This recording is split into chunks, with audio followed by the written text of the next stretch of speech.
Additionally, a Canadian P-3 aircraft is currently conducting a 6-hour search of the area, and several C-130 aircraft and another P-3 are scheduled to fly this afternoon and this evening. The Canadian Coast Guard cutter, or vessel, John Cabot, is scheduled to arrive later this evening, and several other Canadian Coast Guard vessels and the Coast Guard cutter Sycamore are en route. Additionally, the U.S. Coast Guard has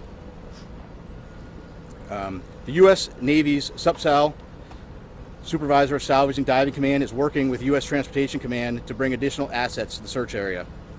These more capable assets will be staged at a St. John's for further transport to the search area.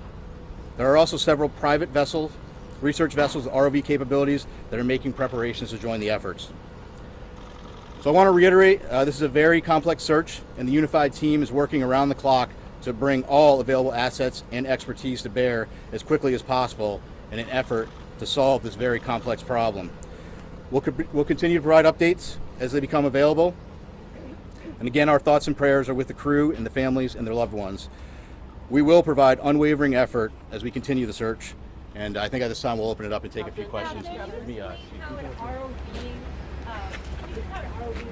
or tethered to a ship, and what it can see, and then would it actually hug or something?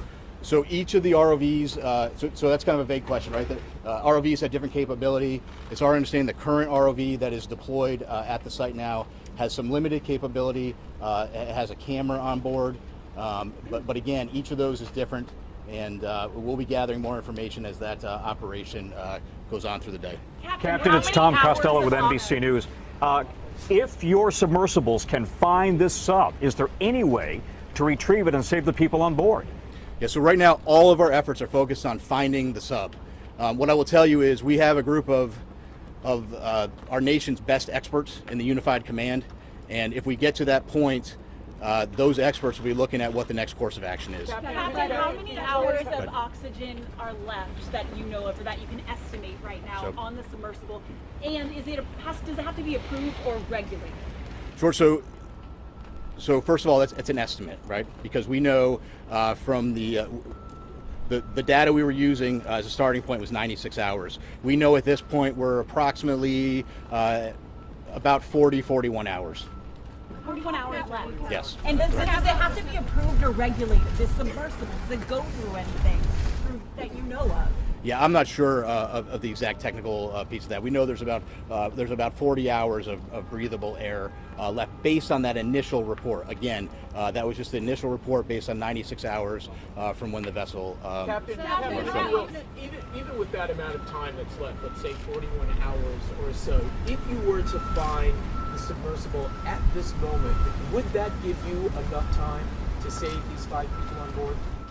Yeah, I don't know the answer to that question. What I will tell you is we will do everything in our power to effect a rescue. Again, it's going to depend on if the ROV finds something. It's going to depend on what they find, what needs to be, what steps need to be taken next, and that is for the experts with the U.S. Command to take a look at, and then decide what the best course of action is. It seems to have taken the mothership vessel, or those running this operation, about 8 hours to contact you on Sunday after they lost contact with the sun. Is that a cause for concern? Listen, right now,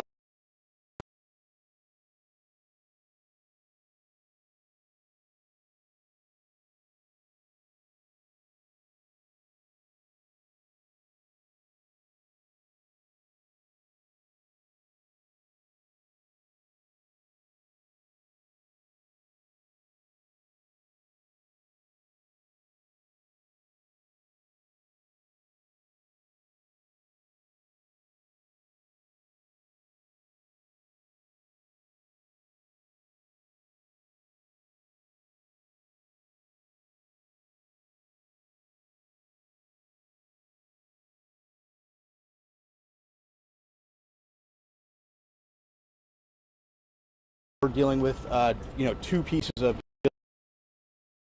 surface search, and frankly, that makes it an incredibly complex operation. Captain, will the U.S. Navy or the Canadian Navy be able to get on before air runs out? Obviously, getting salvage equipment on scene is priority. Unified Command is working through to prioritize what equipment. There are ongoing operations right now via the U.S. Navy Transcom to get staged in St. John's and get it on scene. I can't give you a timeline of when that's going to happen. What I can tell you is there is full court press effort to get equipment on scene as quickly as we can. Is that equipment already on the for example? No, so some of the equipment that's coming is coming from the East Coast, but again, we're very heavy equipment. It's a complicated transport operation, but the best professionals in the world are working it. It's U.S. Transport. Yeah, when it comes to the equipment, can you go into more detail? Do you have a current 21 that's being shipped up to that location? And since you don't have a fleet-type vessel because the Apache was decommissioned, what other assets you have? You have civilian ships. Yeah, so like I said, there are several civilian ships that have offered services heading that way. There are additional Coast Guard cutters. We hope to have a Canadian Coast Guard cutter on scene this evening. We hope that they may be able to assume on-scene commander. Polar Prince has been doing a great job with those duties, but if we could take some of that from them, that would be good. But your question about specific equipment, I'm not going to get into talking about specific equipment. Frankly, I'm not an expert on what that equipment is, but again, I can tell you we have experts in the Unified Command that are going through that, prioritizing what we need and then how we get it on scene. Can you talk about the personnel from Boston? How many people from here are out there? Also, what equipment? From Boston specifically. Yeah, So Boston, where Boston plays a role is the command center, the rescue and coordination center is here in Boston. The aircraft that are coming in are coming from different locations, but the command structure is being worked out of Boston. And I think we have time for two more questions. In all your experience, just how unique is it? Has the Coast Guard ever had to deal with it? Well, I don't want to speak about if the Coast Guard has ever. I would tell you it's a unique operation. It's a challenging operation, but right now we're focused on putting everything we can at it and searching as hard as we can and getting the assets out there as quickly as we can. And so the private companies, the other assets that are rushing to the area, what sort of assets do they have? Do they have ROVs? Do they have similar technology to OPV? Yeah, there are some additional assets with ROVs. There is one asset that is working to get on scene with a decompression chamber. So those are all pieces that are coming together, and we're working those logistical challenges to get them there. And I think we'll take one more. Is a rescue a realistic prospect? What would that look like? Well, I can't tell you exactly what it would look like. I would tell you that we are out there, we're searching. We wouldn't be doing this. We wouldn't be searching and putting all effort out there. I think that if the sub is located, that's a question that then the experts need to look at what is the best course of action for recovering the sub. But I think it's going to depend on that particular situation and if we encounter that. Sir, is it true that the British offered assistance and they were told we don't need your assistance at this point? No, I'm not aware of that. Again, what I would tell you though is that the Unified Command is working through prioritizing. We know that there's equipment out there that can be brought to the scene. The Unified Command is working through prioritizing what equipment we need and then how we get it there. And the French are also responding to ship as well?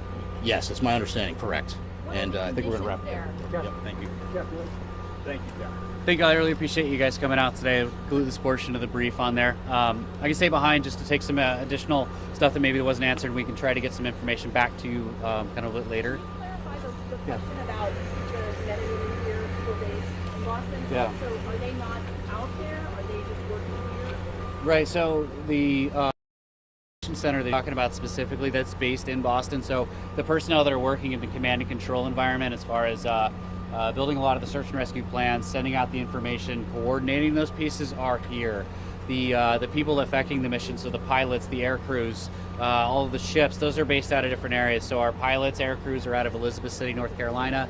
The Coast Guard cutter Sycamore, I believe, is out of Newport, Rhode Island, but they were operating already in the Arctic. So there are a number of people that are here working in that staff element, but are not physically located out in the search area, if that makes sense. Command and control. It is, yes. It sounds like have another submersible that they could try to set out there. I don't know. it sounds like, for the most part, the staging area is moving to St. John's. So I believe, yeah, a lot of it into St. John, Newfoundland, right? Yes. Yeah. That's so. our aircraft, the C-130 aircraft, they're based out of there as well. So I know there is a number of pieces going out there. Logistically, it's easier So as we opposed to talked from here. talked about Transcom organizing the different assets available. I asked Transcom and they kicked it over to you guys. Okay. So can you give a little bit more clarity on what kind of assets you have put in the water? I specifically asked about the Curve 21. Yeah. Is there one on the way? I don't know. I don't know the answer to that. So I know a lot of those questions were unanswered on there, and it's a lot of it's because we're not the right agency to be asking that. I know as in the command we should be to be the one to give the answer to you, but we want you guys to hear it from the subject matter experts. Right. So that's our next plan. Is what we want to do is give an opportunity for you all to get all of the subject matter experts we can into one location to kind of get those questions answered. To give you kind of the best thing we can do. Do you anticipate in those 40 hours when that becomes a recovery mission, if you choose to do a recovery mission? Is that I'm sorry. your plan? When those 40 hours yeah, are up that yeah. you gave for the estimate, is that the moment you shift from a search and rescue to a recovery operation, if you choose to do a recovery operation, given the difficulties? I think it really depends on a number of factors. So anything that could change between now and then, as far as information response, things like that could change that. So it's not a hard and fast, timer's up, time to transition. There's a lot of factors that go into it that could extend something like that. Excuse me, what role does the amount of oxygen play in one of those factors? And with 40 hours of oxygen left, when would you then transition from a search and rescue to a search and recovery? I don't know an answer to that. That's definitely outside. We can try to get back to as we transition through that phase. We'll have better answers for that. Is there information about the conditions out there? Like what exactly are facing? So the weather wise, yep. So actually I have, I believe the weather on scene today was 5 to 6 foot seas. What does that mean, sir? Sorry, like what wave? So wave height, 5 to 6 feet. I believe it was 15 knot winds. Visibility was very foggy yesterday with very little nose visibility, but was increasing today, and they were expecting much better conditions from an aerial search perspective. So it's like 6 waves today? Yes. And it's cleared in terms of visibility. Yes. High winds persist, or? It was 15 knot winds. So in terms, it's about average out there, right? Okay. How long would it take a typical Coast Guard vessel from the U.S., or for that matter from Newfoundland, to get on site if they're running at maximum speed? That depends on the cutter itself or the ship itself, because they all have different speeds. Yeah. But you have an average, just so we have a feel for how long it would take to get there? Well, depending on where they're coming from, it could be a matter of 2 days up to 4 to 5 days. It just depends on where they would be deploying from. 2 days from Newfoundland, for example? I don't know. We don't have any ships up there, so I don't know. I don't have an answer to that. The Canadian, we're trying to find out more information on the Canadian vessels that are assisting on there, sort of what their capability and speeds are. I just don't have an answer for you on that right now. Does the Coast Guard have a line on a piece of equipment that is capable of going down to the Titanic? The Coast Guard specifically, no. This type of a salvage operation in our expertise as an organization is... No, in terms of private companies, have you reached So out to... that's all part of the conversation with Unified Command to find out what capabilities are out there and explore all avenues that they You're can. looking at that now. The Coast Guard is usually pretty quick about releasing videos and photos and things like that from their operations. Is there a specific reason why you haven't from this operation? We just haven't received any yet at this point. And you don't expect to? We do expect to get some. Like I said, we do have some graphics that we're trying to look to send out this afternoon, as well as we've reached out to the aircraft crews to get footage from them. Now I know with the ROVs that are on scene today, like I said, there just hasn't been any before, so we are requesting out there to try and see what we can get to go through that and try to make that available to you all. The submersible was discovered on the bottom of the ocean right now. Right now, there are no assets on scene that could go retrieve. Is that correct? I don't have an answer to that. Coast Guard does not have any assets that could get it right now, correct? The Coast Guard assets itself, no, we do not have any You're Coast not Guard sure cutters about on any of scene. the other ones that are on scene. No, so the research vessels, I just don't know what the capabilities are at that. Do you think it's looking pretty unrealistic that it has made its way to the surface and it's waiting to be spotted? Because you've done all of these aerial searches. Are you quite confident it's in the water? That's why we have both types of assets, because we don't want to exhaust one possibility in vice of another. So we don't want to rule out that it is on the surface. And the way that our crews train, this is the environment they train in. They're specialized in being able to see these things from the air. So they've given it everything that they have to it. And if it's on the surface, we're fairly certain that we would be able to find it. You wouldn't find out. No, that we will find it if it is on the surface. Do you think it's more likely it's not? Stuff it's impossible to say. Can I just ask you to, I realize this may be challenging, you may not have the answer, but we're trying to get a sense of how far away the nearest naval asset would be that has that lift capability, salvage capability. Is it coming from North Carolina, from Florida, from Boston? Can you give us any idea of how far away it might be? I don't have an answer to that. Yeah. Do you know if anybody do you know if that vessel has a finger or some other way of communicating? Or is that text? From the research vessel? The Titanic. Yeah. Oh, communicating with them? No, I don't have specifics on technology on board. We understand they've lost contact in the past on other expeditions. Has the Coast Guard ever been involved with them? Not to my knowledge. But Ocean Gate is cooperating with the investigation. Absolutely. They're part of the unified command in here, so we're all making decisions together. So do they have anything else that could go down 13,000 feet? I don't know, but if they do, it's definitely being discussed as far as their capabilities. Would they tell you if they did? I mean, so it doesn't sound that helpful, to be honest.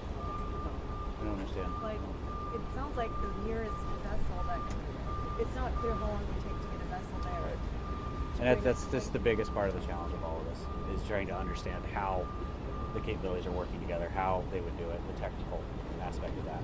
So if you're a family member of somebody on board, what should you be thinking? Do you have a message for the family members? I think it was clearly stay with Captain Frederick on there. Could we ask you, could you just describe, if, the crush depth here? We're talking about 400 times, as I understand it, what we all experience at sea level. What can that do to a vessel? I can't speak to the scientific side of that.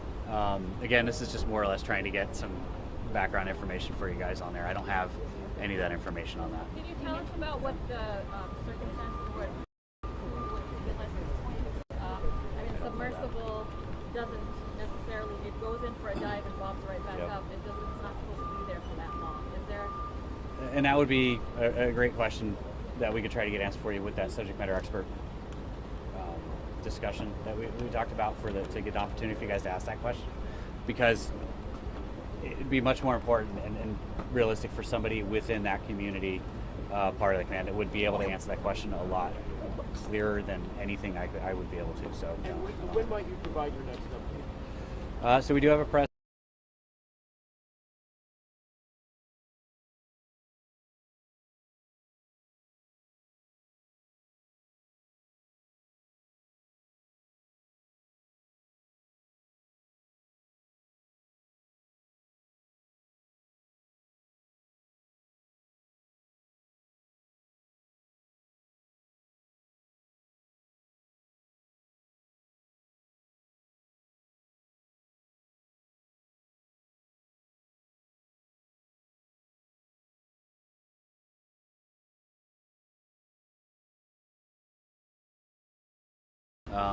Within the district, we have every available asset that we can that's to this that we can dedicate to it on this.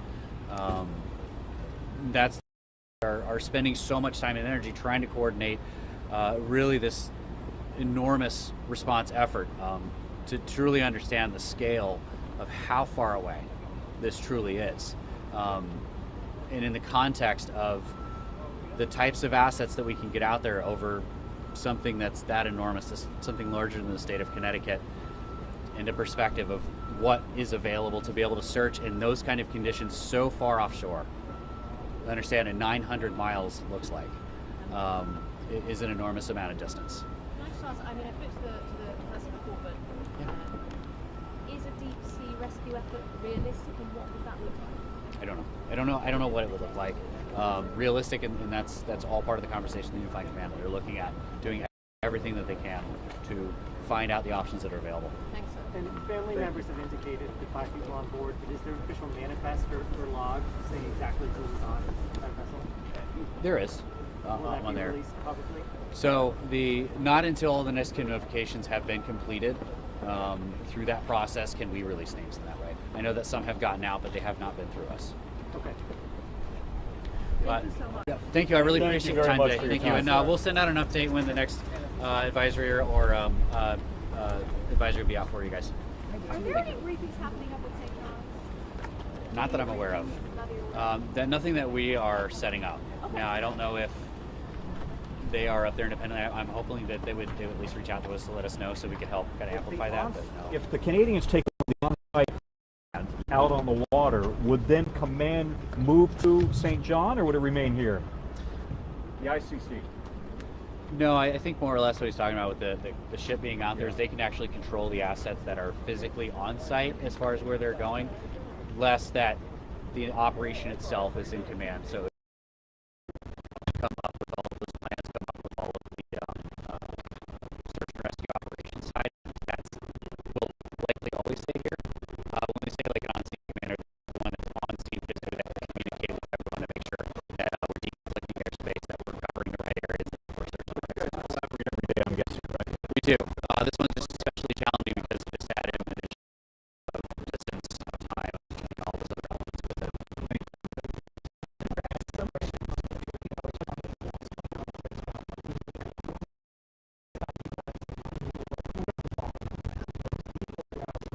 So no, I think it's just it's likely that we just probably disconnect there, communicate with there.